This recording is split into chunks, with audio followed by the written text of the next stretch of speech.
ஹல்லேலூயா, ஹல்லேலூயா, ஹல்லேலூயா. ஆண்டவராய் இயேசுவின் மகா பரிசுத்தமான நாமத்திற்கு நன்றியோடு ஸ்தோத்திரத்தை செலுத்துகிறேன். இந்த ராத்திரி கன்வென்ஷனுக்காக கடந்து வந்திருக்கிற தேவனுடைய பிள்ளைகளாய் உங்கள் யாவரையும் கர்த்தராய் இயேசு கிறிஸ்துவின் நாமத்தில் வாழ்த்துகிறேன். நம்முடைய அருமை ஆண்டவர் இயேசு இந்த உலகத்திலே ஊழியம் செய்து கொண்டிருந்த நாட்களில் வேதனையோடு சொன்ன ஒரு வார்த்தை, மனுஷகுமாரன் வரும்போது விசுவாசத்தை காண்பாரோ என்று சொன்னார். மட்டுமல்ல, அக்கிரம மிகுதியாவதனால அநேகருடைய அன்பு தணிந்து போகும் என்று சொன்னார். ஆகவே அறிவு பெருகி போகிற காலம் இது, வசதிகள் பெருகி போகிற காலம் இது, ஆராய்ச்சிகள் அதிகமாகி விதவிதமான கண்டுபிடித்தங்கள் இன்றைக்கு வெளிவந்து கொண்டிருக்கிற காலம் இது. ஆனால் ஆண்டவர் இயேசு சொன்னார், அறிவாகிய திறவுகோலை எடுத்துக்கொண்டீர்கள், பரலோக ராஜ்யத்தின் வாசலை பூட்டி போடுகிறீர்கள் என்று சொன்னார். இந்த உலகத்தின் கல்வி, உலகத்தின் ஞானம், உலகத்தின் ஐஸ்வர்யம், உலகத்தின் மேன்மைகள் எல்லாம் ஒருவேளை இந்த உலகத்தில் நாம் சுகமாய் வாழ, இந்த உலகத்தில் ஆடம்பரமாய் வாழ, இந்த உலகத்தில் சொகுசாய் வாழ ஒருவேளை அவன் நமக்கு உதவியாயிருந்தாலும் இந்த உலகத்தின் மேன்மையெல்லாம் பரலோகத்தின் வாசலை பூட்டி போடுகிறதும் ஆண்டவருடைய பார்வையில் அது குப்பையானதாக இருக்கிறது என்று பரிசுத்த வேதம் சொல்லுகிறது. ஹல்லேலூயா, ஹல்லேலூயா. கர்த்தருடைய பரிசுத்தமான நாமத்திற்கு ஸ்தோத்திரம். மட்டுமல்ல, ஆண்டவர் இயேசுவை யார் என்று அறிகிற அறிவு கிறிஸ்தவ மக்களுக்கு சரியாய் இல்லாத ஒரு காலத்திலே நாம் வாழ்ந்து கொண்டிருக்கிறோம். Praise the Lord. நான் ஒரு சமயத்தில் பைபிள் காலேஜில் சென்றிருந்த போது எனக்கு கிளாஸ் எடுக்க, தியாலஜி எடுக்க வந்த ஒரே ஒரு வருஷம் மட்டும்தான் போக தேவன் அனுமதித்தார். அதற்கு மேலாக தேவன் என்னை அனுமதிக்கவில்லை. தேர்ட் இயர், ஃபோர்த் இயர் ஸ்டூடெண்ட்ஸுக்கு தியாலஜி, தேவனை குறித்த அறிவை படிப்பித்தார்கள். படிப்பிக்கும் போது ரோமர் 9:5 நீங்கள் எப்படி விளக்குவீர்கள் என்று ஒரு சின்ன கேள்வியை கேட்டேன். ரோமர் 9:5 என்ன சொல்லுகிறது என்றால், மாம்சத்தின்படி கிறிஸ்துவும் அவர்களிடத்தில் பிறந்தாரே, இவர் இந்த இயேசு என்றென்றைக்கும் ஸ்தோத்திரிக்கப்பட்ட சர்வத்துக்கும் மேலான தேவன் என்று எழுதியிருக்கிற வார்த்தையை வைத்து நான் அவரிடத்திலே கேள்வி கேட்டேன். அவர் பிரின்சிபாலாக இருந்தவர். ஹல்லேலூயா. தெய்வத்துவத்தை பற்றின ஸ்டடி இந்த தீசிஸ் எழுதினதில் PhDக்கு அவர் சராம்பூர் யூனிவர்சிட்டியிலே ஃபர்ஸ்ட் மார்க் வாங்கினவர். அவரிடத்தில் கேட்டபோது, it is a hard subject, இதை நாம் எளிதாய் பேசிக்கொள்ள முடியாது என்று சொன்னார். இயேசு கிறிஸ்து என்றென்றைக்கும் ஸ்தோத்திரிக்கப்பட்ட சர்வத்துக்கும் மேலான தேவன் என்பதை நாம் பேசிக்கொள்ள முடியாது என்று சொன்னார். உடனே நான் அந்த கேள்வியை விட்டுவிட்டு மெதுவாய் 2 கொரிந்தியர் 3:17 சொல்லப்பட்டிருக்கிற கர்த்தரே ஆவியானவர் என்று சொல்லியிருக்கிற வார்த்தையை மெதுவாய் அவரிடத்தில் கேட்டேன், இது எப்படி சார் என்று. அப்போ அவர் சொன்னார், it is also a hard subject, இதுவும் கடினமான ஒன்று என்று சொன்னார். என் உள்ளத்திலே நான் அதை போட்டுக்கொண்டேன். கர்த்தருடைய பரிசுத்தமான நாமத்துக்கு ஸ்தோத்திரம். ஹல்லேலூயா. பல டிவி நிகழ்ச்சிகளை பார்க்கும்போது கர்த்தருக்கு ஸ்தோத்திரம். கடந்த 40 வருடங்களாக கிறிஸ்தவ ஊழியக்காரத்திலே பெரிய பெரிய டாக்டரேட் முடித்தவர்களே ஒன்லி பிகாட்டன் சன் என்றால் என்ன என்று நான் கேள்வி கேட்கிறேன்.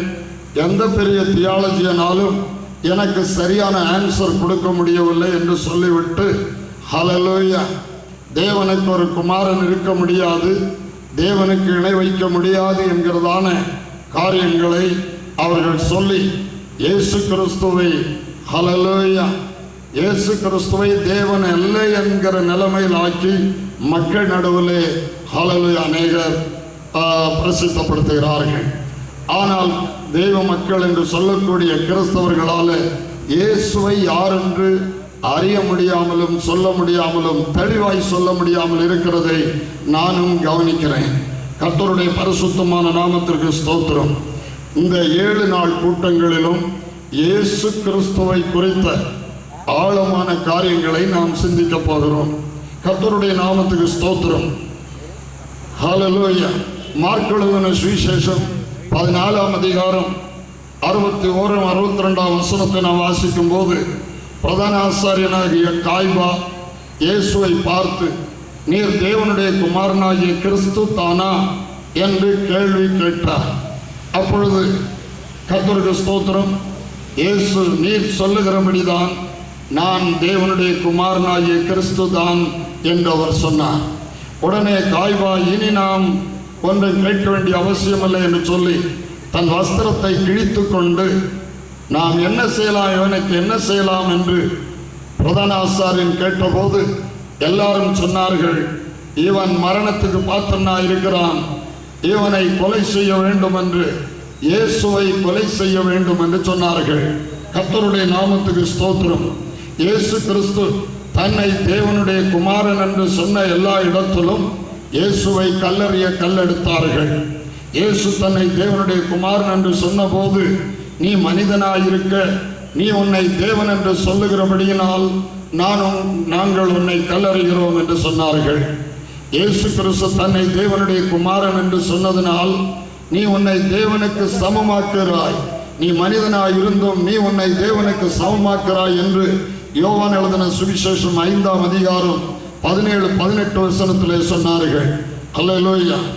யோவான் எழுதின சுவிசேஷம், கர்த்தருக்கு ஸ்தோத்திரம், 10ஆம் அதிகாரம் 30ஆம் வசனத்திலும் 33ஆம் வசனத்தை எடுக்கும்போது இயேசு சொன்னார், நானும் பிதாவும் ஒன்றாயிருக்கிறோம் என்று சொன்னார். உடனே இயேசுவை கல்லறிய கல்லெடுத்தார்கள். 33ஆம் வசனத்தில், நீ மனிதனாயிருக்க நீ உன்னை தேவன் என்று சொல்லுகிறபடியால் உன்னை கல்லறிகிறோம் என்று சொன்னார்கள். கர்த்தருடைய நாமத்துக்கு ஸ்தோத்திரம்.